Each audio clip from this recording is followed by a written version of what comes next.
वो कहते हैं ना, नाम कमाना तो बहुत आसान होता है, पर नाम संभालना उतना ही मुश्किल। दिशा के साथ कुछ ऐसा ही हो रहा था। जितनी जल्दी उसे नाम और इज्जत मिली थी, उसी तेजी से उसकी बदनामी भी हो रही थी। दिशा अभी भी उसी वॉइस मैसेज भेजने वाले के बारे में ही सोच रही थी।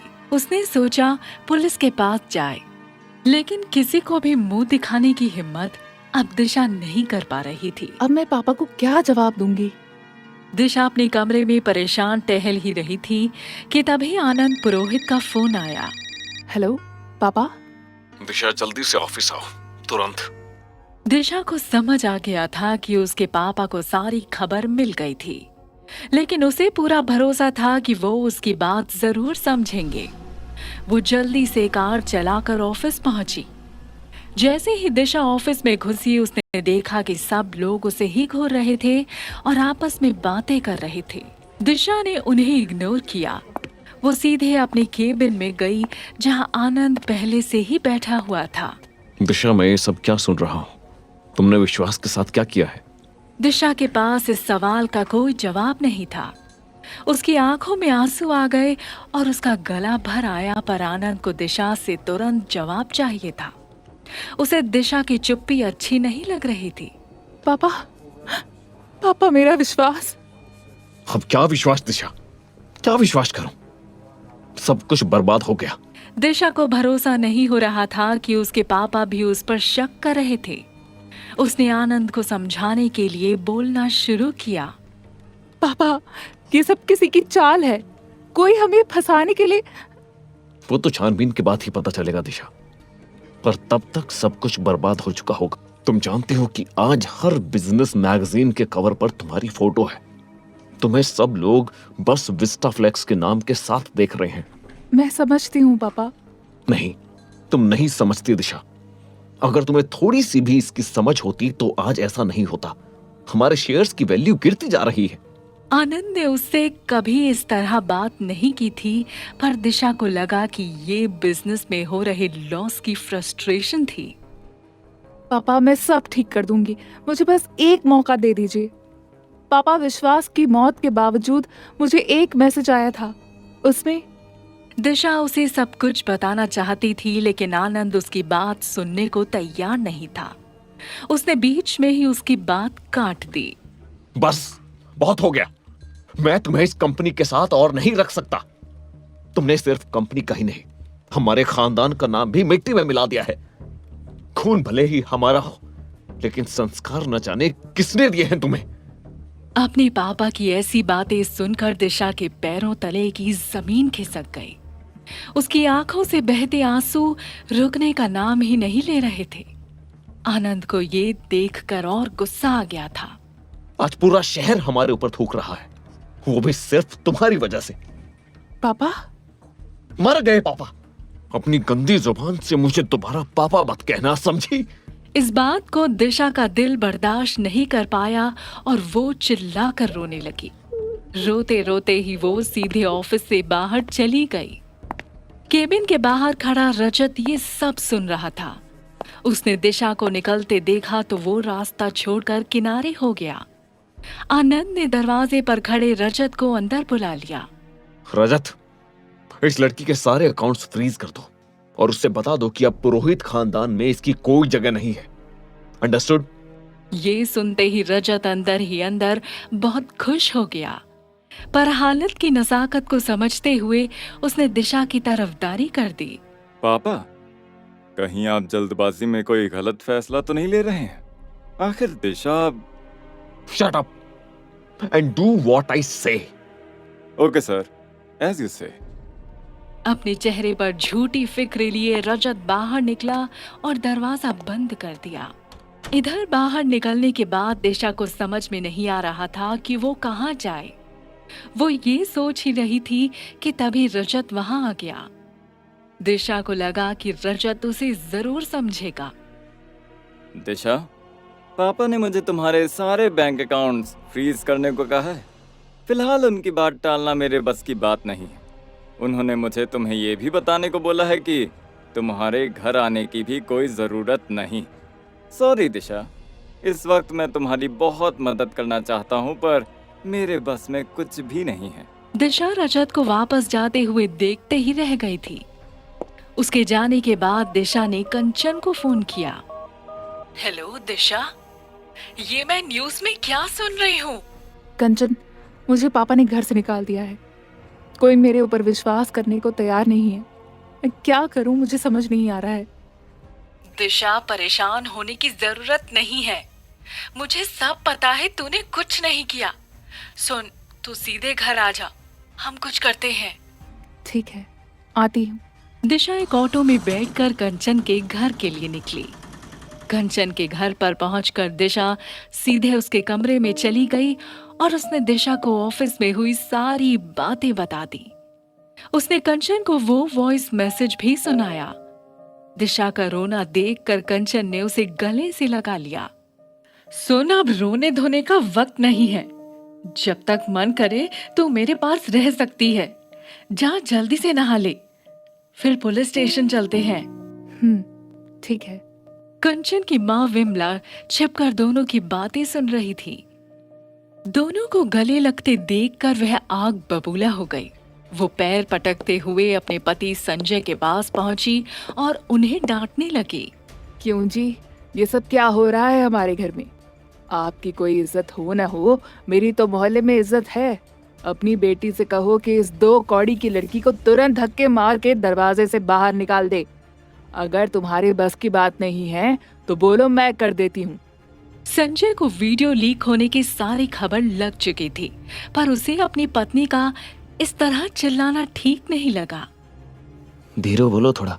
कल को फिर से आनंद पुरोहित ने इसे सर चढ़ा लिया तो हमसे बदला ले लेगी।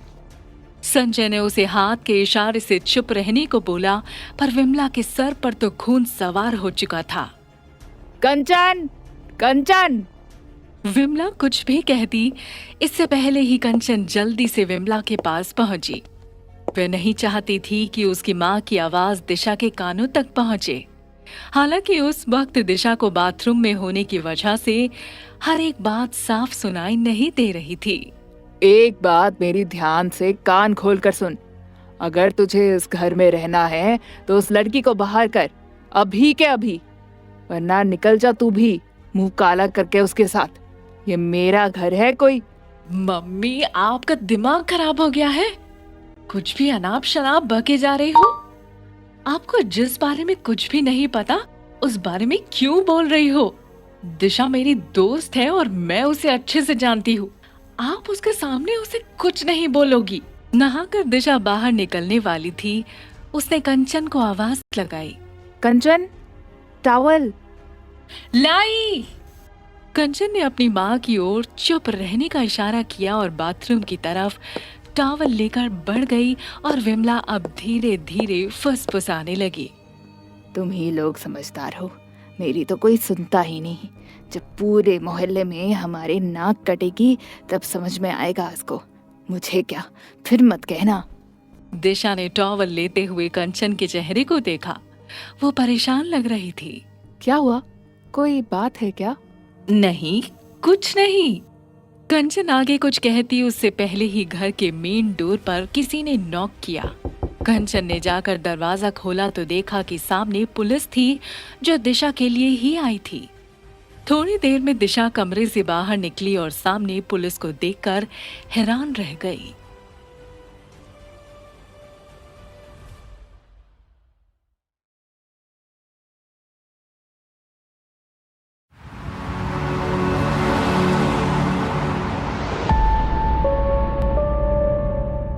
दरवाजे पर खड़ी पुलिस को देखकर कंचन और दिशा सहम गए। वही विमला तैश में आ गई। वो संजय और कंचन पर फिर से चिल्लाने लगी। और चुप कराओ मुझे, मुंह पर उंगली रख लूं, बस यही बाकी रह गया था इस घर में। आ गई पुलिस, मिल गई तसल्ली। शोर की वजह से सभी पुलिस वालों का ध्यान विमला की ओर चला गया। एक हवलदार इंस्पेक्टर को देखकर बोला, सर, इसे भी अरेस्ट करना है क्या? अगर चुप नहीं होती है तो कर लो। विमला तुरंत संजय के पीछे छुप गई। मैंने क्या किया है? बेवजह शोर मत कीजिए दिशा, आपको हमारे साथ पुलिस स्टेशन चलना होगा। रुक, मैं भी साथ चलती हूँ। नहीं, मैं तुझे फोन करूंगी। पुलिस दिशा को लेकर वहां से चली गई और कंचन उन्हें जाते हुए सूनी आंखों से देखती रही। पुलिस दिशा को लेकर हबीबगंज थाने पहुंची। इंस्पेक्टर अभिजीत और दिशा एक इंटेरोगेशन रूम के अंदर बैठ गए। दोनों के बीच में एक टेबल था, लेकिन अभिजीत की शक भरी निगाह उसके अंदर तक झांकने की कोशिश कर रही थी। आप विश्वास से पहली बार कब और कहाँ मिली थी? सर, पहली बार मुझे विश्वास कॉलेज में मिला था। उसके प्ले देखने के बाद मैंने पहली बार उससे बात की। वो भी मुझसे बहुत प्यार करने लगा था। उसने मुझे मेरे बर्थडे पर प्रपोज किया था। उसके बाद हम दोनों एक दूसरे को डेट कर रहे थे, लेकिन फिर उसने मेरी बहन को भी अपने जाल में फंसाना शुरू किया। आपकी बहन खुशबू को? हाँ, उस दिन खुशबू की बर्थडे पार्टी में विश्वास भी आया था। जब मैंने विश्वास की सच्चाई खुशबू से बताने की कोशिश की तो खुशबू उल्टा मुझसे ही नाराज हो गई। तब से हमारा झगड़ा बढ़ता ही गया और मैंने विश्वास से बातचीत करना हमेशा के लिए बंद कर दिया। आप कहीं कुछ भूल तो नहीं रही हैं? नहीं सर, मुझे जो भी पता था वो सब मैंने आपको सच सच बताया है। इंस्पेक्टर अभिजीत को दिशा की बात पर विश्वास नहीं हो रहा था। उसने आखिरी दांव चला। विश्वास के मर्डर से कुछ वक्त पहले ही आप भोजताल पर उससे मिलने गई थी। अभिजीत को लगा था कि इस सवाल को सुनकर दिशा परेशान हो जाएगी और उसे सच का पता चल जाएगा। ये सच है कि मैं भोजताल गई थी, पर विश्वास से मिलने नहीं। वो तो वहाँ मेरा पीछा करता हुआ आ गया था। वो एक बार फिर से साथ हो जाने की बात करने लगा था, पर इस बार मुझे उसके ऊपर बिल्कुल भी भरोसा नहीं था। दिशा की ये बातें सुनकर इंस्पेक्टर को उस पर शक हुआ। शायद इसलिए आपने उसे रास्ते से... नहीं इंस्पेक्टर, आप गलत सोच रहे हैं। भोजताल पर विश्वास का मर्डर उस दिन के बाद हुआ है। तो फिर ये वीडियो जो मीडिया में चल रहा है वो कब का है? वो वीडियो मेरा नहीं है। मेरे और विश्वास के बीच कभी ऐसा कुछ नहीं हुआ। ये मुझे बदनाम करने की साजिश है।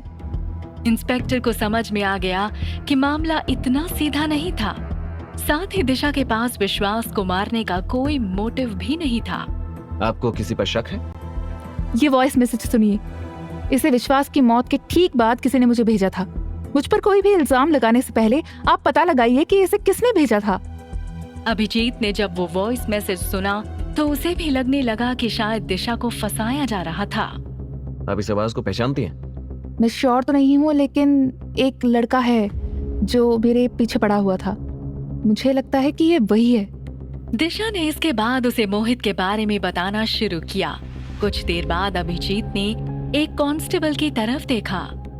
सिन्हा जी, मैडम का बयान दर्ज करके इन्हें जाने दो। Thank you sir. Thank you, आप केस सॉल्व हो जाने पर बोलना। मुझे लगता है कि आपकी जान को भी खतरा है। ये तो मैं आपके साथ सेफ्टी के लिए 2 पुलिस वालों को भेज सकता हूँ। नहीं सर, इसकी कोई जरूरत नहीं है। मैं अपना ध्यान रख सकती हूँ। ओके, पर आपको एक बात का ध्यान रखना होगा। जब तक इस केस की छानबीन पूरी नहीं हो जाती तब तक आप इंडिया से बाहर नहीं जा सकती। और जब भी आपको पूछताछ के लिए बुलाया जाएगा आपको पुलिस स्टेशन आना होगा। Okay sir. दिशा के जाते ही अभिजीत कांस्टेबल सिन्हा की तरफ मुड़ा। सिन्हा जी, 2 लोगों को इसके पीछे लगा दो। ये कहाँ जाती है, किससे मिलती है, क्या करती है, मुझे सारी इंफॉर्मेशन चाहिए। पुलिस स्टेशन से बाहर निकलकर दिशा को समझ नहीं आ रहा था कि वो कहाँ जाए। सबने उसके लिए अपने दरवाजे बंद कर रखे थे, इसलिए वह पैदल ही भोजताल की तरफ चल पड़ी। वहीं दूसरी तरफ जब दिशा को दादाजी को आनंद के फैसले का पता चला तो उन्होंने गुस्से में आकर तुरंत आनंद को फोन किया। आनंद, तुम्हारा दिमाग खराब हो गया है क्या? तुम मुझसे बिना पूछे घर का कोई भी फैसला कैसे ले सकते हो? पापा, आपको अंदाजा भी नहीं है यहाँ क्या क्या हो चुका है। हमारे शेयर्स गिरते जा रहे हैं। हर मीडिया चैनल पर हमारे खानदान के खिलाफ बातें चल रही हैं। तुम्हें अपने शेयर्स की पड़ी है और इतने सालों बाद मिली अपनी बेटी की कोई चिंता नहीं है। आनंद को अपनी बेटी से अभी नफरत नहीं थी, पर अपने बिजनेस को बचाने के लिए वो कुछ भी कर सकता था। उस लड़की की एक हरकत की वजह से हमारा पूरा बिजनेस चौपट होने वाला है। आप जरा सोचिए। भाड़ में जाए तुम्हारा बिजनेस। मैंने उसका ठेका नहीं ले रखा है। मुझे मेरी पोती चाहिए बस। दिशा को घर में देखना है, सड़कों पर नहीं, समझे? जी पापा।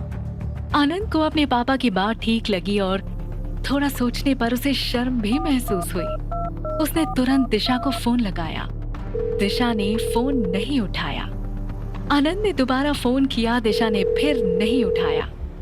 अब आनंद दिशा को लेकर थोड़ा परेशान सा हो गया। उसने रजत को अपने केबिन में बुलाया।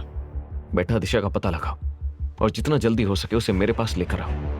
ये आप क्या कह रहे हैं? अभी तो आपने मुझे उसके सारे अकाउंट्स फ्रीज करने को बोला था।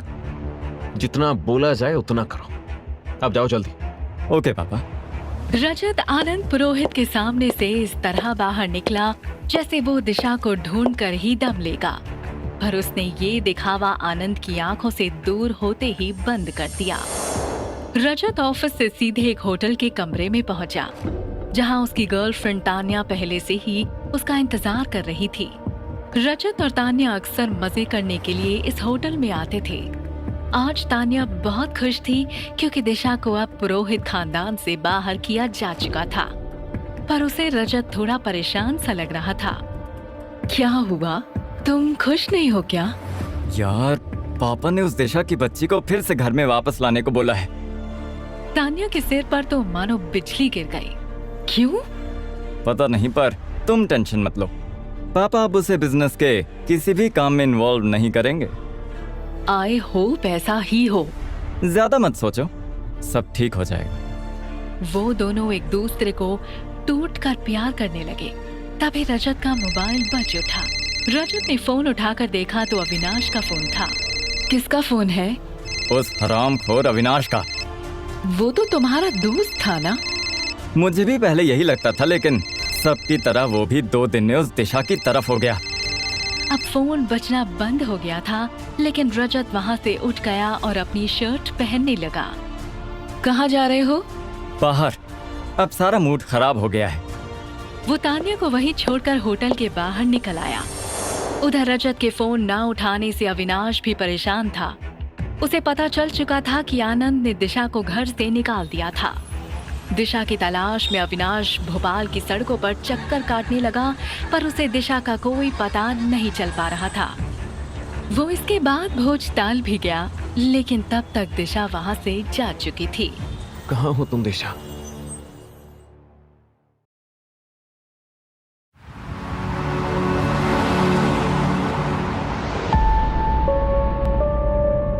अगली सुबह कंचन कॉलेज जाने के लिए तैयार हो रही थी।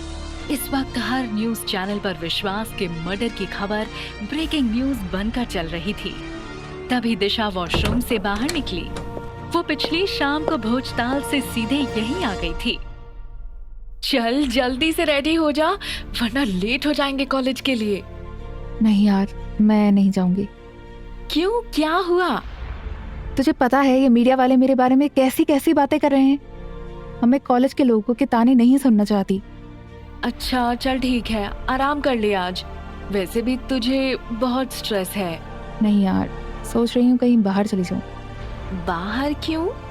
अभी तो मीडिया के डर से तू कहीं नहीं जा रही थी। अब मैं ऐसे कैसे बताऊं कि इसके पेरेंट्स के कारण मैं इस घर में नहीं रुकना चाहती। मुझे ना असल में 4 दीवारी में थोड़ी घुटन हो रही है। बाहर चेहरा ढककर घूम लूंगी।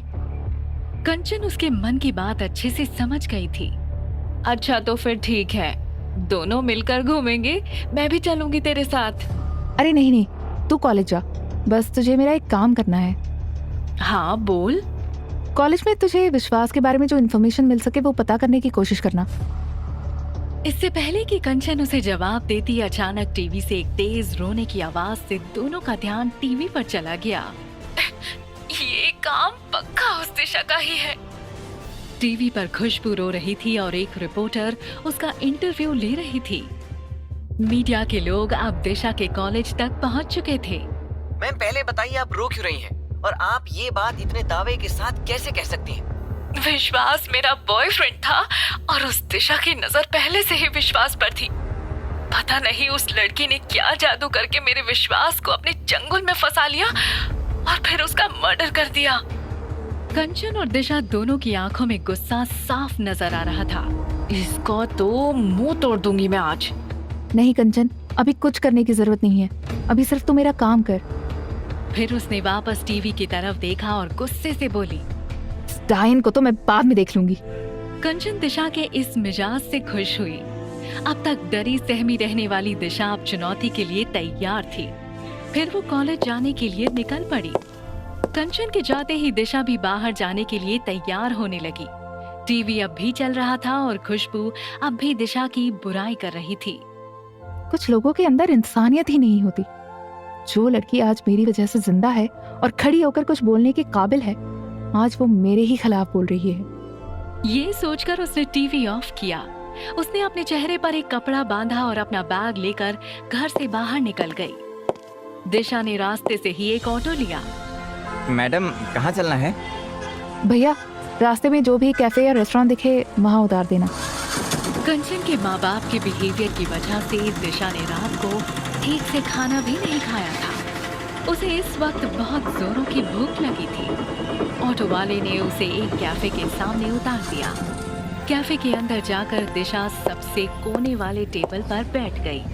उसका मुंह दीवार की तरफ था और कोई उसका चेहरा नहीं देख सकता था। उसने अपने मुंह पर बांधा हुआ कपड़ा उतारा और अपने चेहरे पर आया पसीना पोंछा। उसने एक नजर मेन्यू पर डाली और अगले ही पल उसकी नजर अपने पर्स पर गई।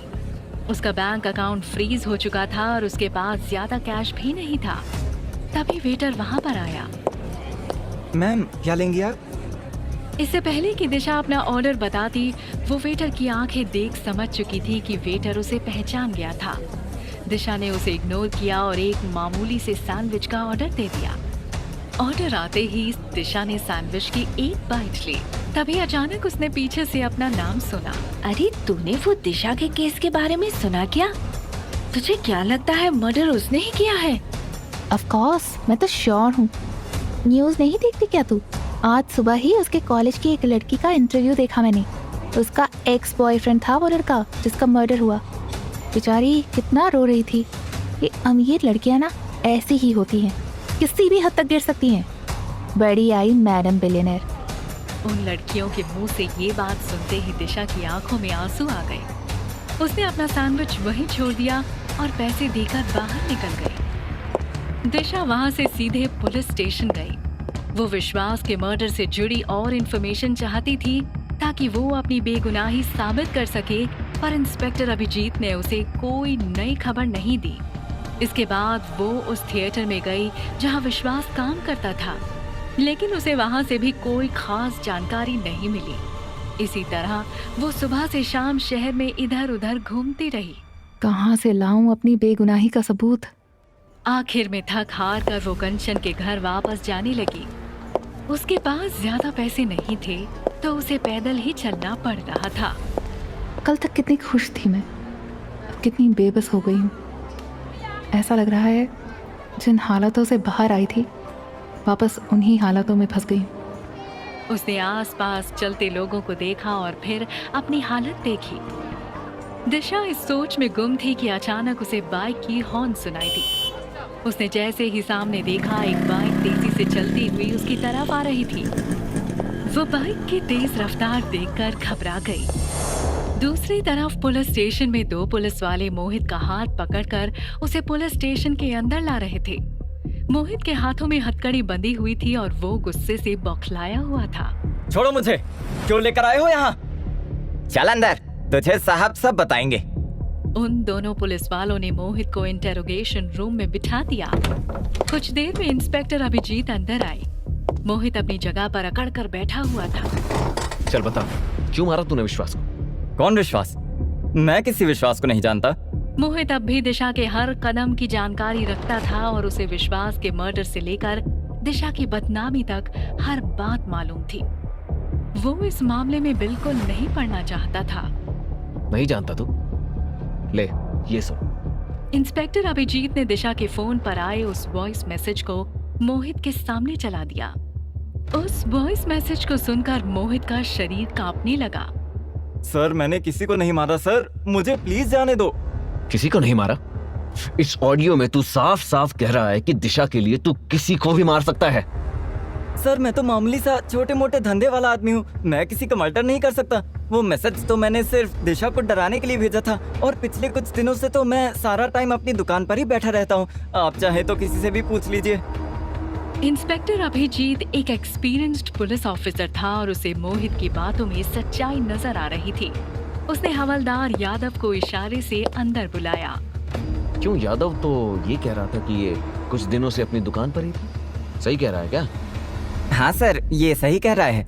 हमने इसके दुकान के लड़कों से पूछा था और आजू बाजू के दुकान वालों से भी पूछा था। जिस दिन विश्वास का मर्डर हुआ उस दिन ये सुबह से रात तक अपनी दुकान पर ही था और अभी अभी मैंने उस इलाके का सीसीटीवी भी चेक किया, उससे भी यही मालूम चल रहा है। अगर इसने मर्डर नहीं किया तो फिर किसने किया?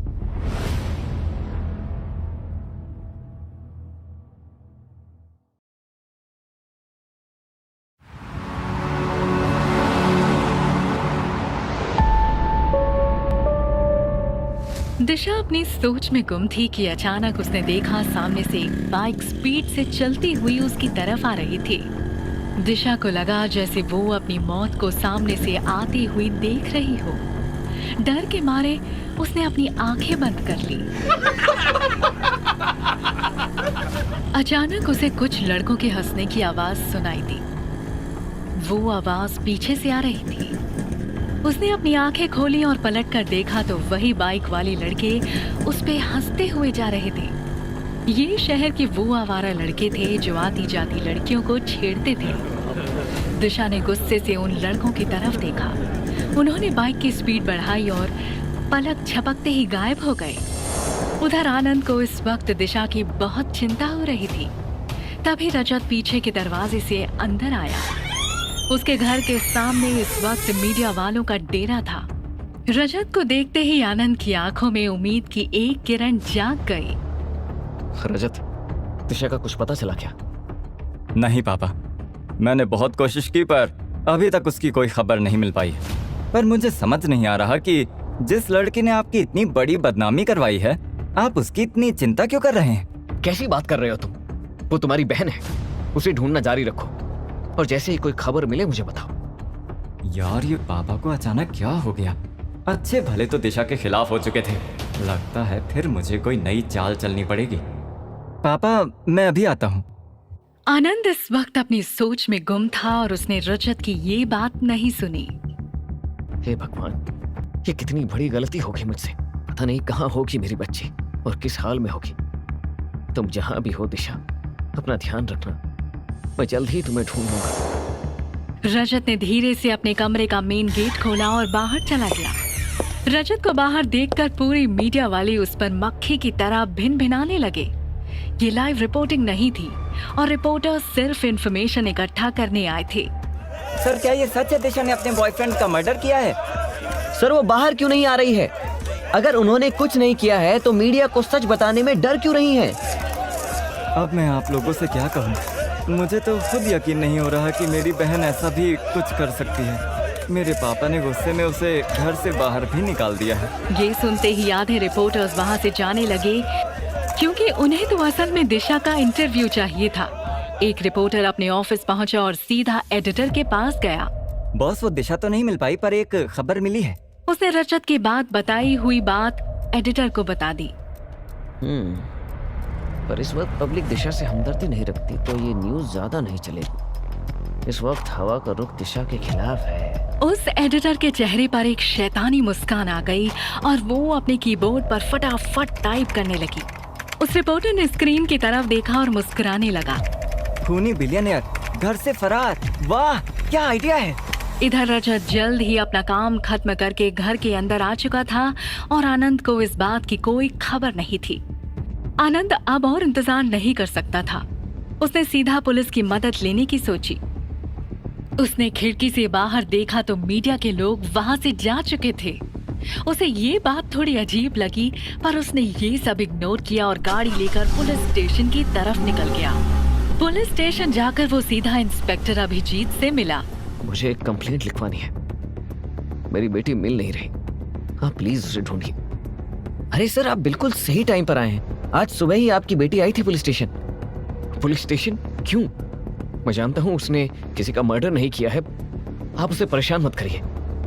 सर घबराइए मत, हमने उन्हें किसी पूछताछ के लिए नहीं बुलाया था। वो खुद आई थी। वो सस्पेक्ट लिस्ट से पूरी तरह हटी तो नहीं, पर उस ऑडियोज ने उनकी काफी मदद की है। ऑडियो? इंस्पेक्टर अभिजीत ने मोहित की ऑडियो वाली वो पूरी बात आनंद को बता दी। अब आनंद को खुद पर और ज्यादा गुस्सा आ रहा था। उसने इंस्पेक्टर अभिजीत का शुक्रिया अदा किया और कंचन का एड्रेस लेकर वहां से चला गया। दिशा बहुत दूर से पैदल चलकर आ रही थी। उसके कदमों की आवाज से उसकी थकान का पता चल रहा था। शाम होते होते वो कंचन के घर के सामने पहुंच चुकी थी। दिशा ने दरवाजे की घंटी बजाई। कंचन ने जैसे ही दरवाजा खोला, उसके चेहरे पर एक बड़ी सी मुस्कान थी। दिशा कंचन की ऐसी स्माइल देखकर कंफ्यूज हो गई। उसने एक आईब्रो उठाकर कंचन की तरफ देखा। कंचन ने उसका हाथ पकड़ा और उसे लिविंग रूम तक लेकर आई। लिविंग रूम में पहुंचते ही दिशा ने देखा कि वहां कंचन के मम्मी पापा के साथ आनंद भी बैठा हुआ था। अपने पापा को सामने देखकर दिशा को वो पल याद आ गया जब आनंद ने उसे घर से बाहर निकाल दिया था। आनंद अपनी जगह से उठा और दिशा के पास आया। बेटा, कैसी हो तुम? ठीक ही हूँ। आप बताइए, यहाँ कैसे? बेटा, घर चलो। कौन सा घर? वही घर जिससे आपने मुझे निकाल दिया था? बेटा, मुझे माफ कर दो। मैंने गुस्से में बहुत बुरा किया तुम्हारे साथ। तुम बस एक बार घर चलो, मैं सब कुछ ठीक कर दूंगा। आई एम सॉरी, मुझे आपके साथ कहीं नहीं जाना। फिर उसने कंचन के मम्मी पापा की तरफ देखा। Uncle, aunty, thank you. आप लोगों ने मुझे यहाँ रहने दिया, पर टेंशन मत लीजिए, मैं जल्दी ही अपने रहने के लिए कोई ना कोई नई जगह ढूंढ ही लूंगी। आनंद ये सुनकर और दुखी हो गया। जब तुम्हारा अपना घर है तो तुम कोई और जगह क्यों ढूंढोगी बेटा? दिशा बहुत थकी हुई थी और अब उसका गुस्सा उसके सर चढ़कर बोलने लगा। वो मेरा घर नहीं है और ना ही आप मेरे पापा हैं। जिस वक्त मुझे आपकी सबसे ज्यादा जरूरत थी, आपने तब मुझसे मुंह मोड़ लिया।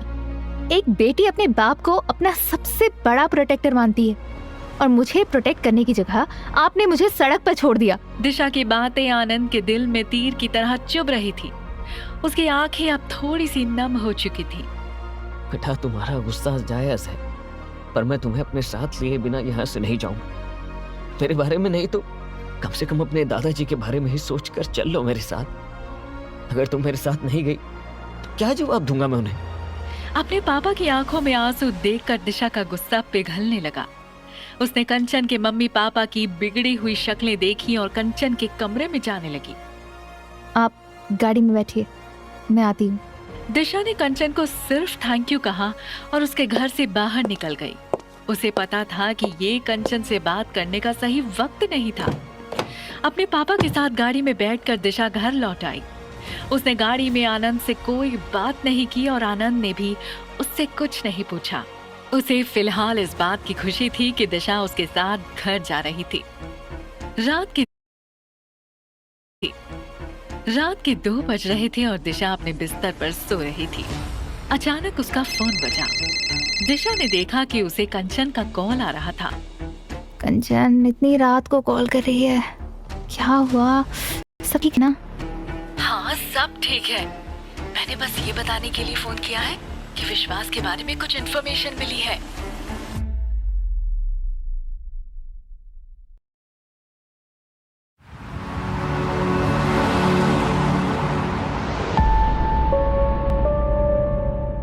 नींद में डूबी दिशा को रात के 2 बजे जब कंचन का फोन आया तो पहले तो वो परेशान हो गई, लेकिन फिर जब कंचन ने विश्वास की बात छेड़ी तो उसकी सारी नींद गायब हो गई। क्या पता चला विश्वास के बारे में? मैंने उसके दोस्तों से बात करने की कोशिश की थी। उसके एक दोस्त ने बताया कि विश्वास को जल्द ही एक फिल्म में काम मिलने वाला था, जिसका ऑडिशन देने के लिए वो मुंबई भी गया था। वहाँ से आने के बाद ही उसका मर्डर हुआ है। क्या? विश्वास ऑडिशन देने मुंबई गया था? कुछ पता चला किसने उसे वहाँ बुलाया था? हाँ, कोई डायरेक्टर है। क्या नाम बताया था उसका? हाँ, संभव नाम है उस डायरेक्टर का। उसी ने विश्वास को ऑडिशन लेने के लिए मुंबई बुलाया था। संभव। मुझे संभव से मिलना होगा। शायद ये कुछ जानता हो विश्वास के साथ आखिर क्या हुआ था। मुझे मुंबई जाना होगा। लेकिन दिशा, इन सब के बीच तुम्हारा शहर से बाहर जाना ठीक होगा क्या? तो मैं क्या करूं? हाथ पर हाथ रख के बैठ तो नहीं सकती ना। जब से वो फेक वीडियो वायरल हुई है, मीडिया ने मेरा जीना मुश्किल कर दिया है। हर जगह मेरी ही गॉसिप होती रहती है। कोई मेरी बात मानने को तैयार ही नहीं है। जब मेरे अपने ही मुझे दोषी मानते हैं तो मैं दुनिया वालों को क्या कहूं? अब जो करना है मुझे ही करना है। मुझे खुद को बेगुनाह साबित करना ही होगा और इसके लिए मेरा मुंबई जाना बहुत जरूरी है। ठीक जैसा तुझे ठीक लगे। और हाँ, एक बात याद रखना, कोई करे या ना करे, मैं तुझ पर हमेशा भरोसा करूंगी और तेरे साथ हमेशा खड़ी रहूंगी। Thank you Kachchan. अच्छा सुन, इस संभव का कोई अता पता मिलेगा? पूरा एड्रेस मैसेज कर रही हूँ। गुड। फोन रखते ही दिशा ने अगले ही दिन मुंबई के लिए फ्लाइट बुक कर दी और सुबह जल्दी ही वो मुंबई के लिए रवाना हो गई। मुंबई पहुंचकर दिशा सीधे संभव के ऑफिस पहुंच गई, जिसका एड्रेस कंचन ने उसे मैसेज कर दिया था। अंदर घुसते ही दिशा ने चारों ओर नजर घुमाई। रिसेप्शन पर एक खूबसूरत सी लड़की बैठी हुई थी। वेटिंग एरिया में 4 से 5 लड़कियां और बैठी हुई थी। शायद वो ऑडिशन देने आई थी, क्योंकि सबके हाथ में एक कागज था जो शायद उनकी स्क्रिप्ट थी। सभी उस कागज को पढ़ते हुए मन में कुछ बड़बड़ा रही थी। दिशा उन सबको इग्नोर करते हुए सीधा रिसेप्शनिस्ट के पास पहुंच गई। हेलो, मुझे संभव से मिलना है। व्हाट? किससे मिलना है? संभव, तुम्हारे डायरेक्टर से। संभव सर बोलो, ऑडिशन देने आई हो ना? लेकिन तमीज नहीं है तुम में। और ऑडिशन देने मेकअप करके आया जाता है, ऐसे भूत बनकर नहीं। तो पहले अच्छे कपड़े पहनकर मेकअप करके आओ। यहाँ हीरोइन के लिए ऑडिशन हो रहा है, नौकरानी के लिए नहीं। रिसेप्शनिस्ट की बात सुनकर दिशा का गुस्सा 7वें आसमान पर पहुंच गया। Will you just shut up? तुम्हारी बकवास सुनने का टाइम नहीं है मेरे पास, और मुझे कोई शौक नहीं है तुम्हारी 3rd ग्रेड मूवीज में एक्टिंग करने का। मैं चाहूँ तो अभी खड़े खड़े तुम्हारे प्रोडक्शन हाउस को खरीद सकती हूँ, समझी? अब मेरा टाइम मत वेस्ट करो और बताओ संभव कहाँ है। दिशा का ये रूप देखकर रिसेप्शनिस्ट और वहाँ बैठी लड़कियाँ बुरी तरह घबरा गईं। तभी अंदर से एक आदमी बाहर आया। उसने दिशा और रिसेप्शनिस्ट की सारी बातें सुन ली थी। बात बिगड़ती देख उसने संभालते हुए कहा, एक्सक्यूज मी मैम, मैं इसकी तरफ से आपसे माफ़ी मांगता हूँ मैम, लेकिन संभव सर यहाँ नहीं है। तो कहाँ है बताओ, मैं उनसे वही मिल लूंगी। सर तो दुबई गए हुए हैं और वो 6 महीने के बाद ही वापस आएंगे अपनी शूटिंग पूरी करके। 6 महीने बाद? वैसे आप चाहें तो मुझसे बात कर सकती हैं, मैं संभव सर का असिस्टेंट हूँ। ठीक है, ये बताओ, कुछ दिन पहले यहाँ विश्वास नाम का एक लड़का ऑडिशन देने आया था, उसके बारे में मुझे कुछ इन्फॉर्मेशन चाहिए थी। सॉरी मैम, लेकिन यहाँ रोज़ कई लोग ऑडिशन के लिए आते हैं, ऐसे बता पाना मुश्किल होगा। दिशा ने तुरंत अपनी जेब से मोबाइल निकाला और असिस्टेंट को विश्वास की एक फोटो दिखाई। असिस्टेंट ने उस फोटो को गौर से देखा। नहीं, मुझे तो ये देखा हुआ नहीं लग रहा है। दिशा ने मोबाइल तुरंत रिसेप्शनिस्ट की तरफ कर दिया, लेकिन उसने भी फोटो देखकर ना में सर हिला दिया।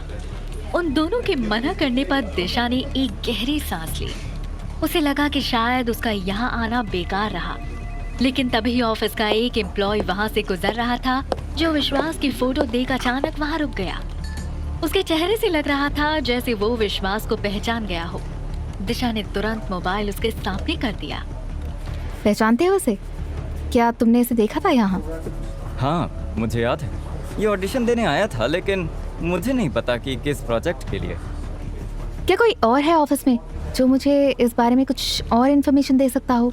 नहीं, हम दोनों के अलावा और कोई ऑडिशन के बारे में जानकारी नहीं रखता। बाकी संभव सर ही आपको बता सकते हैं।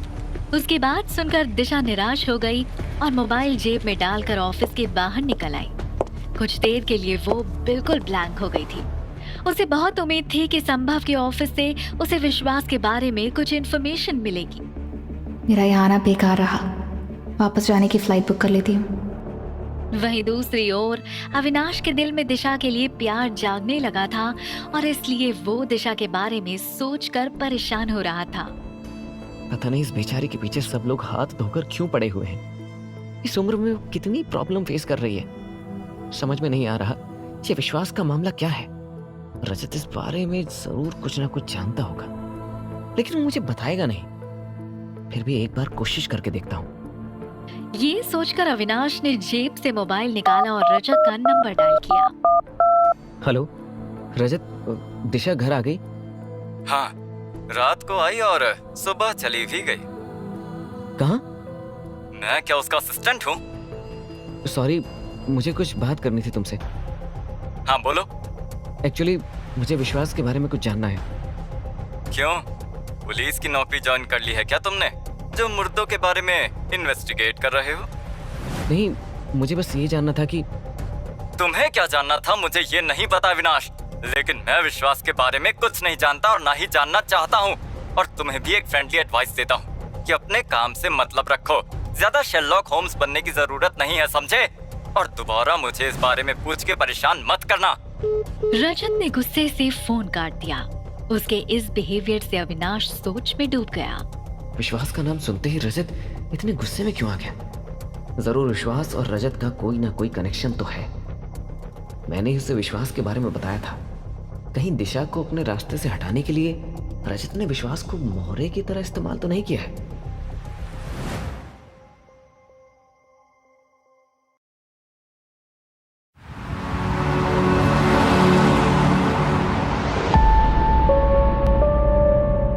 मुंबई से निराश होकर दिशा भोपाल वापस लौट आई थी। उसका घर जाने का मन नहीं कर रहा था, इसलिए वो एयरपोर्ट से सीधा बोट क्लब आ गई और लेक के किनारे एक बेंच पर बैठ गई। वहां आकर उसे बहुत सुकून महसूस हो रहा था। अब उसे एक बार फिर एक नए सिरे से कोशिश करनी थी। दिशा अपने इन्हीं ख्यालों में खोई हुई थी कि तभी उसका फोन बज उठा। हाँ पापा। कहाँ हो बेटा? तुम अब तक पहुंची नहीं। तुम्हारी फ्लाइट तो कब की लैंड कर चुकी है। हाँ पापा, बस रास्ते में ही हूँ, आ रही हूँ। जल्दी आओ बेटा, तुम्हारे लिए एक सरप्राइज है। जी पापा। कॉल कट होते ही दिशा ने एक गहरी सांस ली और उठकर थके कदमों से अपनी गाड़ी में बैठकर घर के लिए रवाना हो गई। अपने ख्यालों में खोई हुई दिशा ने जैसे ही घर में कदम रखा, हंसी ठहाकों की आवाज उसके कानों में पड़ी। उसने देखा कि उसके पापा आनंद एक आदमी और एक औरत के साथ बैठकर बात कर रहे थे। गौर से देखने पर दिशा को याद आया कि आनंद ने उसे उनकी फोटो दिखाई थी। तभी आनंद की नजर दिशा पर पड़ी। अरे दिशा, तुम आगे आओ बेटा, आओ। मैंने कहा था ना, तुम्हारे लिए एक सरप्राइज है। इनसे मिलो। ये हैं तुम्हारे अमर चाचा और ये हैं तुम्हारी चाची। ये दोनों अमेरिका में रहते हैं। तुम्हारे वापस मिलने की खबर मिलते ही खास तुमसे मिलने के लिए आए हैं। दिशा के होठों पर एक फीकी सी मुस्कान आ गई। हमने भी अभी तक तुम्हारी फोटो ही देखी थी। हाँ, आपने इनकी फोटो दिखाई थी। चाची ने दिशा को गले लगा लिया। यकीन नहीं होता भाई साहब, ये अपनी वही नन्ही सी दिशा है, कितनी बड़ी हो गई है। हम सब ने तो उम्मीद ही छोड़ दी थी कि हम फिर कभी तुमसे मिल पाएंगे, लेकिन आज तुम्हें वापस देखकर बहुत खुशी हो रही है बेटा। आज भाभी जिंदा होती तो कितनी खुश होती, तुम में तो उनकी जान बसती थी। थोड़ी देर के लिए वहाँ माहौल थोड़ा इमोशनल हो गया था। सबकी आंखों में आंसू आ गए थे। दिशा ने अपनी सगी माँ को बड़ी होके देखा तो नहीं था, लेकिन फिर भी उनका जिक्र आते ही उसकी आंखों से आंसू छलक गए। अरे हम भी क्या पुरानी बातें लेकर बैठ गए। अब तो हमारी बेटी हमारे साथ है। छोड़ो पुरानी बातें, आओ बैठो, तुमसे ढेर सारी बातें करनी है। दिशा उनके पास जाकर बैठ गई। चाचा चाची उससे बात किए जा रहे थे, कभी उसके बचपन की तो कभी उसने इतने साल कैसे गुजारे उसकी। लेकिन दिशा का ध्यान उनकी बातों पर नहीं बल्कि कहीं और ही था। उसे पूरा यकीन था कि कोई तो है जो उसका नाम खराब करना चाहता था। पहले तो उसका शक विश्वास पर था, लेकिन अब विश्वास के मर्डर के बाद ये गुत्थी और उलझ गई थी। दिशा यही सब सोच रही थी कि तभी आनंद की आवाज से दिशा का ध्यान टूटा। तुम्हें पता है दिशा, तुम्हारे चाचा जी का अमेरिका में बहुत बड़ा बिजनेस है। अरे कहाँ भैया, छोटा सा बिजनेस है हमारा। वहाँ की सबसे बड़ी बिजनेस टाइकून तो मिस्टर चावला है। तुम्हें पता है दिशा, चावला ग्रुप का बिजनेस अमेरिका के साथ साथ यूरोप में भी फैला हुआ है। और अब तुम आ गई हो तो अब वो हमारे संबंधी बन जाएंगे। उनकी मदद से हमारे बिजनेस को भी बहुत फायदा होगा। क्या संबंधी? मैं कुछ समझी नहीं। दिशा का रिएक्शन देखकर सब एक दूसरे का मुंह देखने लगे। भैया, आपने दिशा को बताया नहीं? आनंद ने अमर को चुप रहने का इशारा किया। क्या नहीं बताया पापा? दिशा, वो बेटा बात ऐसी है कि मिस्टर चावला के साथ हमारा बहुत पुराना रिश्ता रहा है। हम कई सालों से उनके साथ बिजनेस करते आ रहे हैं। इस रिश्ते को और मजबूत बनाने के लिए हमने बचपन में ही तुम्हारी शादी मिस्टर चावला के इकलौते बेटे सागर से तय कर दी थी।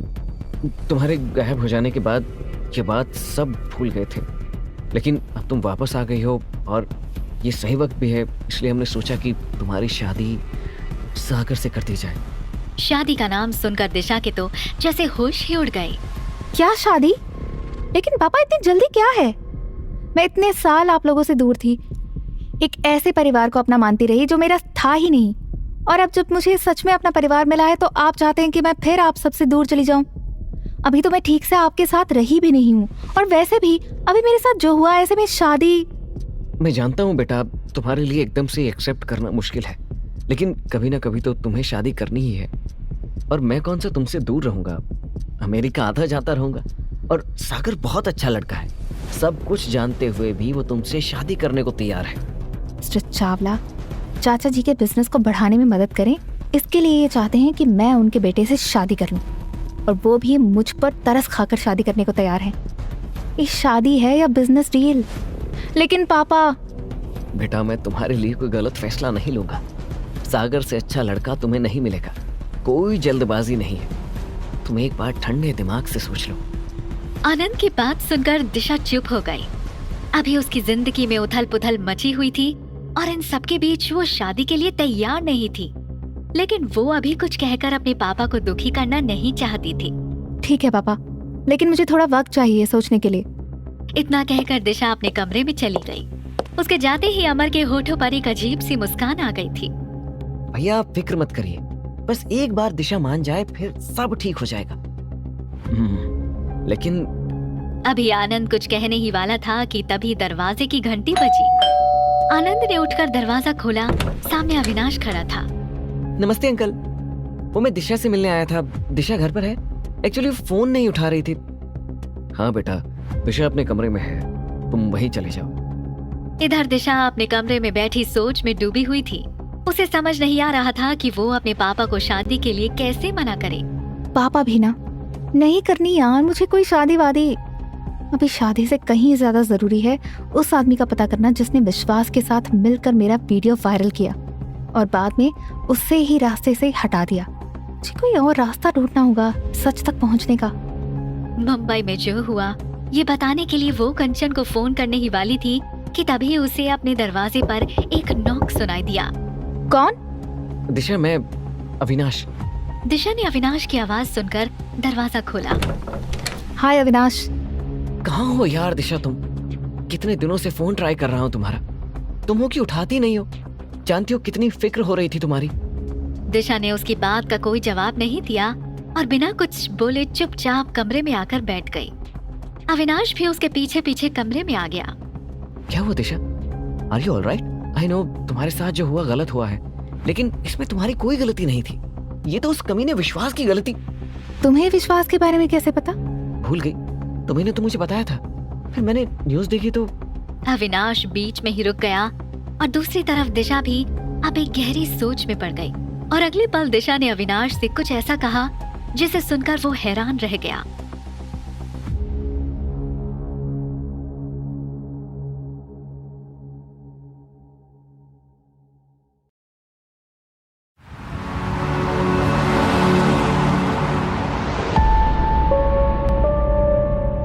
अविनाश ने बातों बातों में जैसे ही विश्वास का जिक्र किया, दिशा कुछ पल के लिए सोच में डूब गई। अविनाश, मुझे पता चला था कि विश्वास के मरने से पहले उसे किसी फिल्म में काम मिला था। ये सुनकर अविनाश उसे हैरानी से देख रहा था। क्या? हाँ, और वो उस फिल्म के लिए ऑडिशन देने मुंबई गया था। ओह, लेकिन क्या इससे विश्वास के मर्डर का कोई कनेक्शन है? पता नहीं, लेकिन शायद हो सकता है।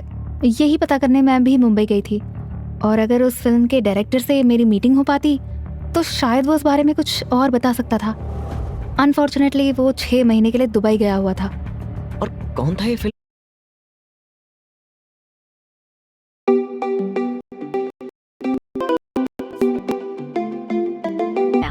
और वो एक गहरी सोच में डूब गया। रजत के मुंह से मैंने संभव का नाम सुना था। वो दोनों काफी अच्छे दोस्त हैं। मतलब मेरा शक सही था, विश्वास के मर्डर के पीछे कहीं ना कहीं रजत जरूर जुड़ा हुआ है। अविनाश, क्या हुआ? कहाँ खो गए हो तुम? तभी अविनाश अपने ख्यालों से बाहर आया। उसने एक गहरी सांस ली और अचानक जाने के लिए खड़ा हो गया।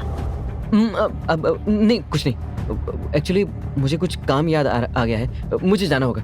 लेकिन तुम अपना ख्याल रखना, हम जल्दी मिलते हैं, और अगर मेरी कोई जरूरत हो तो you can call me any time. Avinash हड़बड़ी में वहाँ से निकल गया।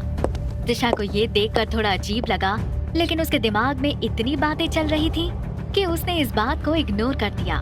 वो अभी भी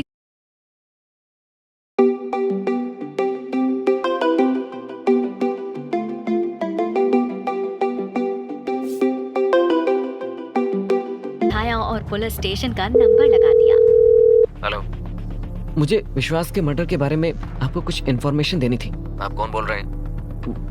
मैं कौन बोल रहा हूँ ये जानना जरूरी नहीं है। मैं सिर्फ ये बताना चाहता हूँ कि मर्डर से पहले विश्वास मुंबई किसी फिल्म के ऑडिशन के लिए गया था। ये इन्फॉर्मेशन तो हमारे पास भी है, लेकिन उससे विश्वास के मर्डर का क्या कनेक्शन है? विश्वास जिस प्रोडक्शन हाउस में ऑडिशन के लिए गया था, उसके डायरेक्टर का नाम संभव है। शायद ये भी आपको पता होगा।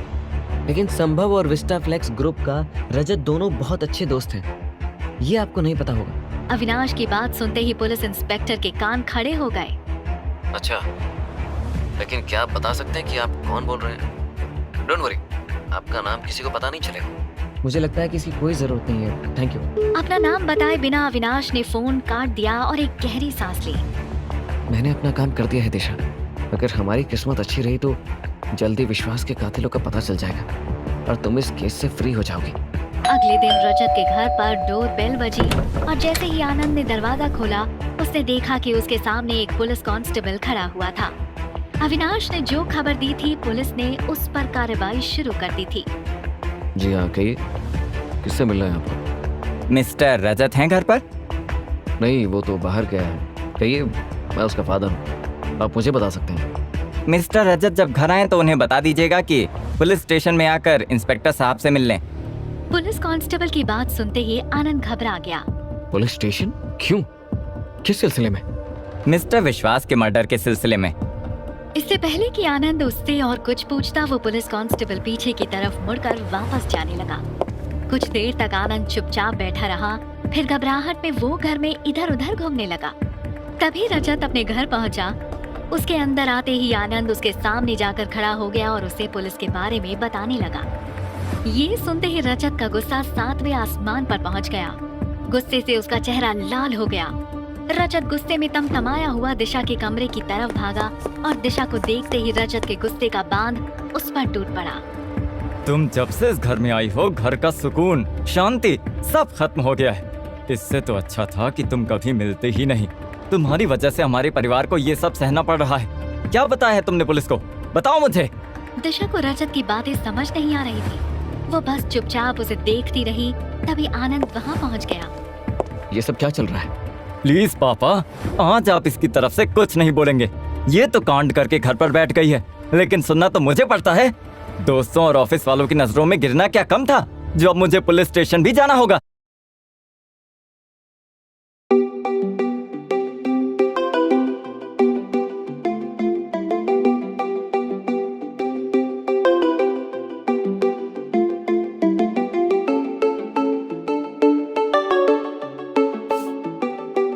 को जाने नहीं देना चाहता था।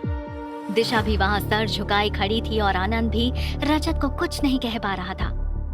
कुछ वक्त पहले तक हम कितने खुश थे, सब कुछ अच्छा चल रहा था, लेकिन अब देखो, घर से बाहर निकलो तो मीडिया खड़ी रहती है। अपने घर में चोरों की तरह घुसना पड़ता है। रजत, अब बस करो। रजत ने अपना हाथ दरवाजे पर मारा और गुस्से में वो घर से बाहर चला गया। आनंद इस वक्त दिशा से बात करना चाहता था, लेकिन दिशा ने अपने कमरे का दरवाजा बंद कर दिया। आनंद वापस हॉल की तरफ आने लगा तो उसने देखा कि रजत को चिल्लाते हुए सुनकर अमर भी वहाँ आ गया था। आनंद के चेहरे पर चिंता साफ साफ दिखाई दे रही थी। भैया, अगर हो सके तो दिशा को हमारे साथ अमेरिका भेज दो। मैं सिर्फ एक हफ्ते के लिए इंडिया आया हूँ और मुझे लगता है कि वहाँ जाने से उसे आराम मिलेगा। जब ये मैटर शांत हो जाएगा तब हम सोचेंगे कि आगे क्या करना है। हाँ, शायद तुम ठीक कह रहे हो। मैं भी चाहता हूँ कि दिशा जितनी जल्दी हो सके यहाँ से निकल जाए। यही सबके लिए अच्छा रहेगा। थोड़ी देर बाद ही रजत पुलिस स्टेशन पहुंच चुका था। उसके सामने एक इंस्पेक्टर अभिजीत बैठा हुआ था, जो उसे लगातार घूरे जा रहा था। बताइए सर, मुझे पापा ने बताया कि आप लोग घर आए हुए थे। मैं तब बाहर था। मिस्टर रजत, हम दोनों ही काफी बिजी लोग हैं, इसलिए सीधा पॉइंट पर आते हैं। आप विश्वास को कैसे जानते थे? इंस्पेक्टर का ये सवाल सुनते ही रजत पहले तो घबरा गया, लेकिन फिर अपने आप को संभालते हुए उसकी आंखों में आंखें डालकर जवाब देना शुरू कर दिया। बस ऐसे ही जान पहचान थी, कोई खास रिश्ता नहीं था। और आपकी मुलाकात किसने करवाई थी? दिशा ने? नहीं, मैं नहीं जानता था कि दिशा और वो आप समझ ही गए होंगे कि मैं क्या कहना चाहता हूँ। जैसा कि मैंने कहा कि मैं विश्वास को ज्यादा नहीं जानता था।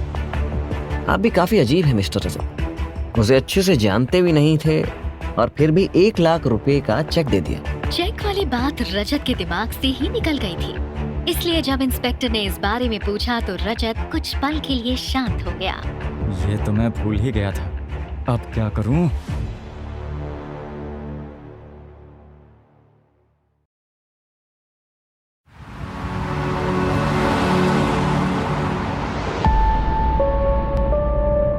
रजत अपने ही बिछाए जाल में फंस रहा था। क्या हुआ, आप जवाब क्यों नहीं दे रहे हैं? रजत ने अपने सांसों को काबू में करते हुए इत्मीनान से काम लिया। सर मैं जवाब तो दूं, लेकिन आप लोग तो मुझसे ऐसे पूछताछ कर रहे हैं जैसे कि इस मर्डर से मेरा कोई लेना देना हो। क्या आप ये कहना चाहते हैं कि आप विश्वास को जानते ही नहीं थे? हाँ? रजत को एहसास हुआ कि इंस्पेक्टर उसे ऐसे जाने नहीं देगा। जी नहीं, मैं उसे सिर्फ एक एक्टर के तौर पर जानता था, क्योंकि मैंने उसका एक प्ले देखा था। वो प्ले मेरे ही एक दोस्त ने ऑर्गेनाइज किया था। उस लड़के में टैलेंट था, लेकिन उसके पास पैसे नहीं थे, तो मैंने उसी नाते बस उसकी मदद करने की कोशिश की थी। वाह, आपका दिल तो वाकई में बहुत बड़ा है। ऐसे ही किसी को एक बार परफॉर्म करते देखकर आपने उसे मौका देने का सोच लिया। ऐसे तो आप कितने ही स्टार्स बना दोगे। रजत ने बाकी पुलिस वालों को हंसता देखा और उसका चेहरा गुस्से से लाल हो गया। इंस्पेक्टर, शायद तुम्हारे टाइम की वैल्यू नहीं होगी, लेकिन अगर मेरा काम यहाँ पूरा हो गया है तो मैं निकलना चाहता हूँ। मुझे जो पता था वो मैं बता चुका हूँ। तुम कब तक जाओगे वो मैं तय करूंगा। रजत अपनी सीट से उठते हुए वापस बैठ गया। तुमने ही उसे मुंबई भेजा था ना? मैंने सिर्फ उसे अपने एक दोस्त से मिलवाया था। वो कई फिल्म डायरेक्ट कर चुका था और नए चेहरे ढूंढ रहा था। विश्वास भी अपना टैलेंट दिखाने के लिए मौके की तलाश में था। आप बेवजह मुझ पर शक कर रहे हैं, मैं तो सिर्फ उसकी मदद करना चाह रहा था। इंस्पेक्टर अभिजीत और बाकी पुलिस वाले बहुत ही गौर से रजत को देख रहे थे, जैसे उसकी सच्चाई को परख रहे हो। इससे पहले कि अभिजीत अगला सवाल करता, रजत ने खुद ही सफाई दे दी। जो भी हुआ उसका मुझे भी दुख है। हमने एक टैलेंटेड आर्टिस्ट को गवा दिया, और जहाँ तक बात रही दिशा की, तो वो कुछ ही वक्त पहले हमारे परिवार के पास वापस आई है। इससे पहले उसकी लाइफ कैसी थी मुझे नहीं पता। मीडिया और आसपास के लोगों ने हमें पहले ही बहुत परेशान किया हुआ है। अब आप हमारी परेशानी और मत बढ़ाइए। और क्या जानते हो तुम इस विश्वास के बारे में? क्या उसने तुम्हें कुछ बताया था? मुझे जो पता था मैं आपको बता चुका हूँ। क्या अब मैं वापस जा सकता हूँ? पुलिस के पास फिलहाल रजत से और पूछताछ करने के लिए कोई सबूत नहीं था, और इसलिए इंस्पेक्टर ने रजत को जाने दिया। वो गेट तक पहुंचा ही था कि इंस्पेक्टर ने उसे पीछे से टोकते हुए कहा, फिलहाल तो तुम जा रहे हो, लेकिन ध्यान रहे कि ये एक ओपन मर्डर इन्वेस्टिगेशन है और इसलिए तुम देश से बाहर नहीं जा सकते हो। रजत ने हाँ में सर हिलाया और वहाँ से बाहर आ गया। ये अब एक नई मुसीबत खड़ी हो गई। पता नहीं कब ये दिशा का चैप्टर मेरी लाइफ से खत्म होगा। घर पहुँचते ही रजत सोफे में बैठ गया। वो आगे की प्लानिंग करने में लगा था कि तभी आनंद अपने कमरे से बाहर आया और उसने रजत को वहाँ बैठे हुए देखा। मैं तुम्हें फोन कर रहा था पर तुम्हारा फोन बंद आ रहा था। पुलिस स्टेशन में क्या हुआ? होना क्या था? वो मुझसे भी उस लड़के और दिशा के बारे में पूछ रहे थे। क्या उन्हें अब हमारे ऊपर भी शक है? क्या फर्क पड़ता है पापा, हमारी इज्जत तो मिट्टी में मिल ही चुकी है। अब पुलिस हमारे बारे में जो चाहे वो सोचे। आनंद कुछ पल के लिए चुप हो गया और फिर उसने कुछ सोचकर रजत की आंखों में देखा। ये हम में से किसी के लिए भी आसान वक्त नहीं है रजत, तुम फिक्र मत करो, कुछ दिनों में सब नॉर्मल हो जाएगा। मैंने एक रास्ता ढूंढ निकाला है। रजत अब सोफे पर सीधे होकर बैठ गया और ध्यान से आनंद की तरफ देखने लगा। देखो, दुनिया जो भी कहे, मुझे अपनी बेटी पर पूरा भरोसा है। वो किसी की जान नहीं ले सकती। और वो वीडियो? जरूर कोई उसे फंसाने की साजिश कर रहा है।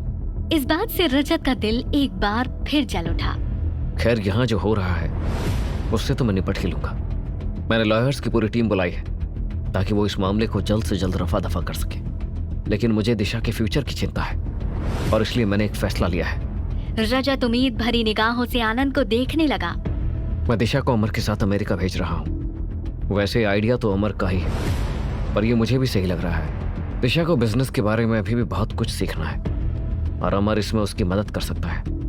पापा, आप उसे अभी भी बिजनेस में रखना चाहते हैं? ऑफ कोर्स, आखिर आगे चलकर मेरा एम्पायर तुम दोनों को ही तो संभालना है। और सच कहूँ तो मुझे दिशा से काफी उम्मीद है। अमर उसे वहाँ टेलीकॉम बिजनेस की बारीकियां सिखा देगा और जब वो तैयार हो जाएगी तो मैं उसे एक नया बिजनेस सेटअप करके दे दूंगा। रजत बड़ी बड़ी आंखों से देखते ही रह गया। वो दिशा को अपने रास्ते से पूरी तरह से हटाना चाहता था, लेकिन उसके पापा ने दिशा के लिए कई सपने बुन लिए थे।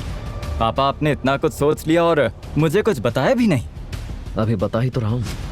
ये तो आप फैसला सुना रहे हो। खैर, क्या आपको लगता है कि दिशा ये सब कर पाएगी? उसने तुमसे बाद में आकर तुमसे पहले डील्स क्रैक की है। बिजनेस उसके खून में है और मुझे उस पर पूरा भरोसा है कि वो अमेरिका में भी अपनी कामयाबी के झंडे गाड़ेगी, जैसा उसने यहाँ किया है। मुझे दोबारा से वही बकवास नहीं सुननी। मैंने जो सोचा है उससे दिशा इन सब मामलों से भी दूर हट जाएगी और अपने लिए एक नई शुरुआत कर पाएगी। और हम जो यहाँ रहेंगे, हमारा क्या पापा? क्या आपको लगता है कि ये बात ऐसे ही दब जाएगी? हाँ, दब जाएगी, क्योंकि इसमें हमारा कोई हाथ ही नहीं है। रही बात उस वीडियो की, तो सबको पता है कि आजकल टेक्नोलॉजी से कोई कुछ भी कर सकता है और मर्डर तो पुलिस इन्वेस्टिगेट कर रही है। रजत जानता था कि आनंद ने अगर कुछ सोच लिया है तो वो उसे पूरा करके ही रहेगा। ठीक है, आपको जैसा सही लगता है आप वो कीजिए, लेकिन आप उसे कौन सा बिजनेस देंगे? ये तो उसे ही तय करना है, लेकिन अभी पहले 1 साल उसे अमर के साथ रखेंगे ताकि वो वहाँ की मार्केट्स और काम करने के तरीके को समझ सके। वैसे भी उसकी काबिलियत पर मुझे कोई शक नहीं है। जिस तरह से उसने आते ही हमारे बिजनेस को और ऊंचाई पर पहुंचाया है, मुझे यकीन है कि वो हमारे एक्सपेंशन में कोई नया ही मोड़ लाएगी। रजत दिशा की तारीफ सुन सुनकर थक गया था। वो उठकर कमरे की तरफ जाने लगा, तभी आनंद ने उसे रोका।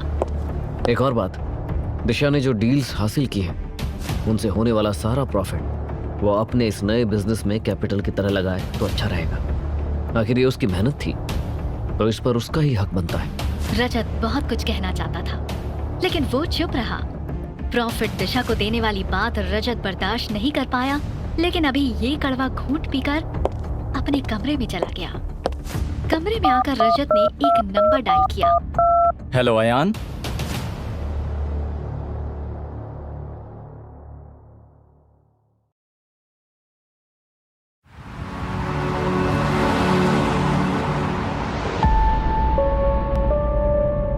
रजत का कॉल देखकर अयान थोड़ा चौंक गया था।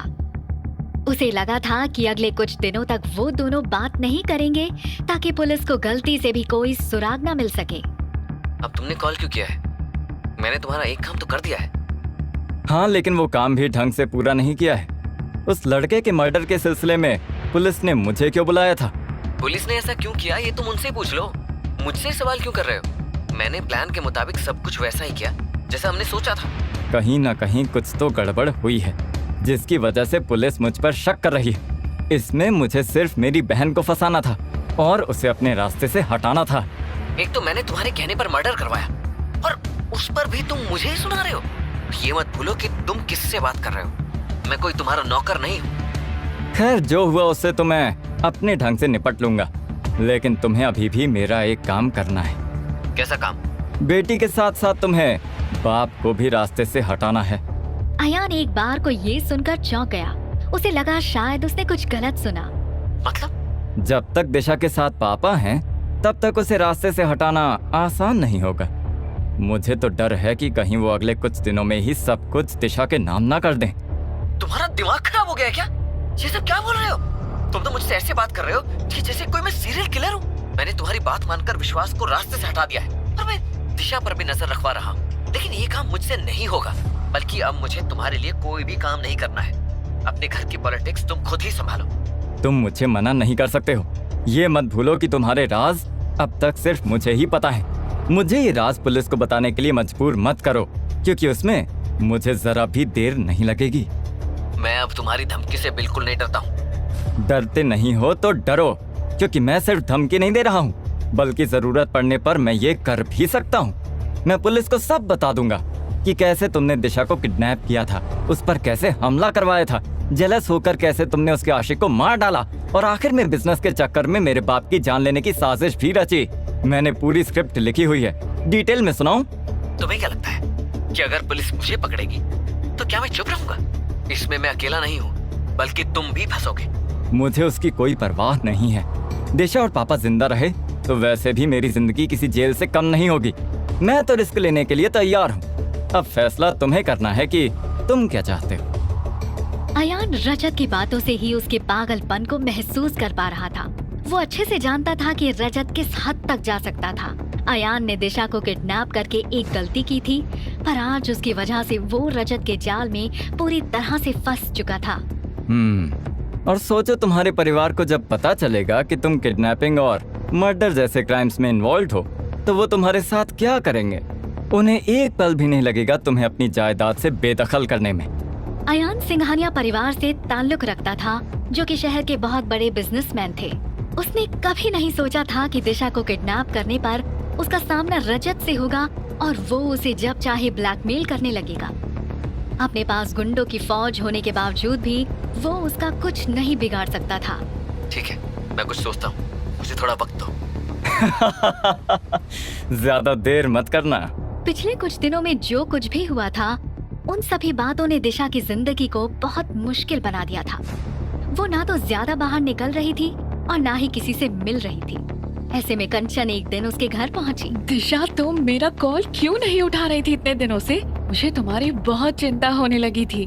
मेरा मन नहीं कर रहा कंचन। जहाँ देखो ये मीडिया वाले ताक लगाए बैठे रहते हैं और पीछे पीछे पहुंच जाते हैं। मुझे अब इस बारे में कुछ बात नहीं करनी है। चल ये सब छोड़, आज कॉफी पीने चलते हैं। दिशा का मूड बिल्कुल भी नहीं था, लेकिन कंचन के बार बार जिद करने पर दिशा मान गई और वो दोनों कॉफी शॉप पहुंचे। दिशा खुद को गुनहगार नहीं महसूस कर रही थी, लेकिन उसकी वजह से जो बेइज्जती उसके परिवार को झेलनी पड़ रही थी, वो बात दिशा को मंजूर नहीं थी। पता नहीं ये विश्वास का किस्सा मेरा पीछा कब छोड़ेगा। पहले तो उसने मुझे धोखा दिया और अब मरकर भी वो मेरे लिए नई परेशानी खड़ी करके गया है। I just hate him. यहाँ हम मूड ठीक करने आए हैं, तो इन बातों को कुछ देर के लिए भूल जा। मुझे यकीन है कि सब ठीक हो जाएगा। जब तूने कुछ किया ही नहीं है तो फिर डरने की क्या जरूरत है? मैं डर नहीं रही हूँ, पर पापा और रजत को भी इसकी वजह से बहुत तकलीफ हो रही है और वो मुझसे बर्दाश्त नहीं हो रहा है। मुझे जल्द से जल्द इस बात की जड़ तक पहुँचना ही पड़ेगा ताकि मैं अपने और अपने परिवार के नाम पर लगा धब्बा मिटा सकूं।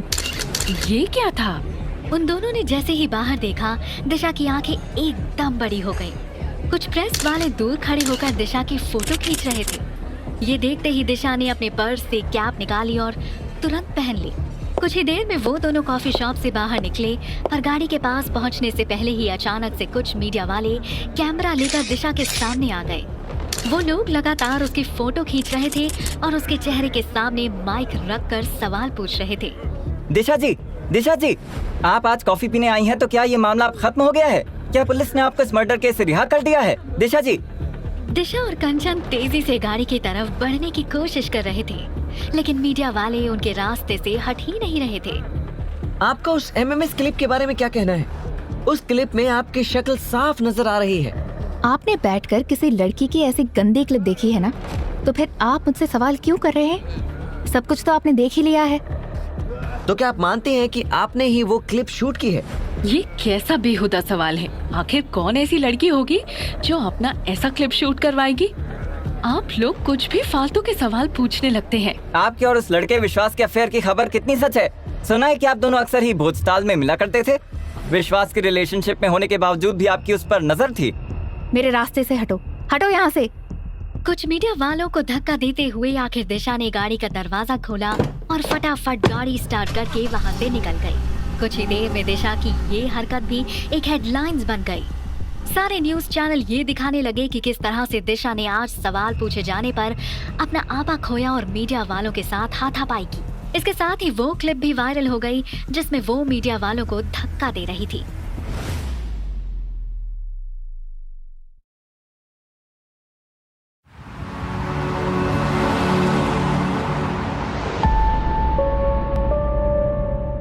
एक तरफ दिशा का मीडिया ट्रायल चल रहा था, वहीं दूसरी तरफ उसका भाई रजत अयान के साथ मिलकर उसे और उसके पापा को मारने की साजिश कर रहा था। रजत की धमकी के बाद से अयान काफी परेशान हो गया था। वो जानता था कि रजत कितना खतरनाक इंसान था और वो कुछ भी कर सकता था। उसने अपने सबसे खास आदमी बिट्टू को अड्डे पर बुलाया और उसके साथ प्लान डिस्कस करने लगा। जी सर, अब क्या करना है? ये तस्वीर देख लो, इस आदमी को जान से मारना है। बिट्टू ने तस्वीर उठाकर आनंद के चेहरे को गौर से देखा। ठीक है सर, हो जाएगा। मुझे एकदम साफ सुथरा काम चाहिए। ये इसे मारने की साजिश नहीं, बल्कि हमले में हुई एक वारदात की तरह लगना चाहिए। ध्यान रहे कि मेरा नाम नहीं आना चाहिए और अपने लोगों को भी पुलिस के वहां आने से पहले हटा लेना। कोई गड़बड़ नहीं होनी चाहिए। अरे सर, मैंने आपको निराश कब किया है? आप वो सब टेंशन मुझ पर छोड़ दो और असली बात करो। अयान ने ड्रॉर खोलकर नोटों की एक मोटी गड्डी उसे थमा दी। ये पैसे पकड़ो और बाकी काम होने के बाद मिलेंगे। चलता हूँ सर, जल्दी मिलूंगा। अगले दिन सुबह जब आनंद ऑफिस के लिए निकला तो दिशा भी उसके साथ ही गाड़ी में मौजूद थी। दिशा, मैंने जो भी सोचा है तुम्हारे भले के लिए ही सोचा है। वैसे भी तुम्हें अमेरिका जाने में प्रॉब्लम ही क्या है? पापा, मुझे अमेरिका जाने से कोई प्रॉब्लम नहीं है, लेकिन जिस वजह से और जैसे हालात में आप मुझे वहाँ भेजना चाह रहे हैं, मुझे उससे प्रॉब्लम है। मैं ऐसे भाग कर वहाँ नहीं जाना चाहती हूँ और ऊपर से मेरी पढ़ाई भी है। मैं यहाँ आपके पास ही रहना चाहती हूँ। मैं तुम्हारे भले के लिए ये सब कर रहा हूँ। लेकिन यहाँ रहने में क्या बुराई है? मैं बिजनेस के बारे में यहाँ रहकर खुद आपसे सीख सकती हूँ। प्लीज मुझे ऐसे खुद से दूर मत कीजिए। ओ दिशा, प्लीज स्टॉप इट। मैं तुम्हें दूर नहीं कर रहा हूँ। वहाँ जाकर तुम्हें खुद एहसास होगा कि वहाँ जाकर तुम्हारे लिए अपॉर्चुनिटीज की कमी नहीं है। तुम अपने चाचा से बिजनेस सीखोगे और तुम्हारे फ्यूचर के लिए यही सबसे बेस्ट डिसीजन है। ऐसा आपको लगता है, लेकिन मैं ऐसा नहीं सोचती हूँ। प्लीज आप ये डिसीजन मुझ पर ऐसे मत थोपिए।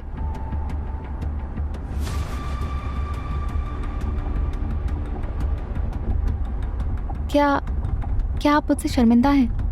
दिशा, फालतू की बात मत करो। मैंने एक बहुत ही सीधा सवाल किया है पापा। क्या आप मुझे इसलिए दूर भेज रहे हैं क्योंकि आपको भी मेरी वजह से शर्म आ रही है? दिशा, स्टॉप इट। उनकी बात चल ही रही थी कि तभी अचानक से ड्राइवर को गाड़ी रोकनी पड़ी। आनंद और दिशा एकदम से सामने की सीट से टकराए। पापा, आप ठीक तो हैं? हाँ, मैं ठीक हूँ। तुम ठीक हो? दिशा